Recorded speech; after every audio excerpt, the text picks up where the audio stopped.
Hi అండి. ఇది మా తోటలోని నిమ్మ చెట్టు అండి. చూసారా ఎంత బాగా పెరిగిందో. బాగా కొమ్మలు వచ్చాయి, ఆకులు కూడా బాగా ఫ్రెష్గా ఉన్నాయి.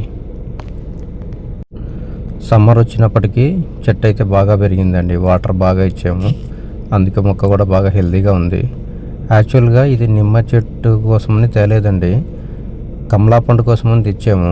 ఇదేమైందంటే పైన అంటుకట్టిన కమలా మొక్క ఏమో ఎండిపోయింది, కింద ఉన్న ఈ మదర్ ప్లాంట్ వచ్చేసి ఇది పెరిగిందండి. చూసారా పైన ఎండిపోయింది, కింద వేర్లతో ఉన్న మొక్క ఇది పెరిగిందండి.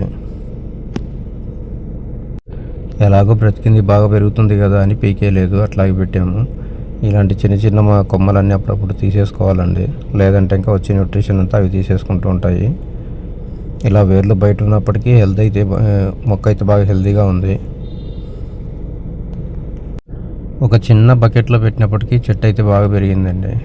ఇలా కొమ్మలన్నీ రావాలంటే ఈ ఎడ్జెస్ అన్నీ అప్పుడప్పుడు ఇలా కట్ చేసుకోవాలండి. అలా కట్ చేయకపోతే ఊరికే చెట్టు పెరిగిపోతుంది, మనం తొట్లో పెంచుకునేదానికి అంత కంఫర్టబుల్గా ఉండదండి. సో పైన ఇలాంటి కొమ్మలన్నీ కూడా ఎడ్జెస్ అన్నీ ఇట్లా కట్ చేసుకుంటే ఎక్కువ కొమ్మలు వస్తాయి, కిందనే చెట్టు బాగా గుబురుగా పెరుగుతుంది.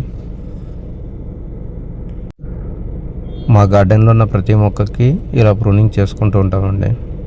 ఇలా ప్రూనింగ్ చేశాక మంచి ఎరువు ఇచ్చామంటే ఈ కట్ చేసిన కొమ్మ దగ్గర అంతా కూడా మళ్ళీ కొమ్మలు వస్తాయండి, ఫ్రెష్గా ఎగురులు పెడతాయి. ఒక్కో ఆకు దగ్గర ఎగురు వస్తుంది, చెట్టు కూడా బాగా గుబురుగా పెరుగుతుంది. మొక్క హైట్ పెరగకుండా ఇట్లా కిందనే బాగా గుబురుగా రావడం వల్ల ఎక్కువ గాలికి కింద పడదు, అలాగే వర్షానికి కూడా పడకుండా బాగా స్ట్రాంగ్గా ఉంటుందండి. మనకు కూడా కాస్త ప్లేస్ కలిసి వస్తుంది.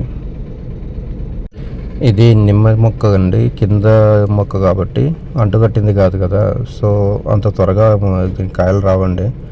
కానీ ఓపికగా వెయిట్ చేయాలి, కనీసం ఒక 4-5 ఇయర్స్ పడుతుందండి దీనికి కాయలు రావడానికి. అప్పటి వరకు ఇలా ప్రూనింగ్ చేసుకుంటూ పెంచుకుంటూ ఉంటాడమండి. చూసారా ఎడ్జెస్ అన్నీ కూడా ఇలా కట్ చేసేసాను.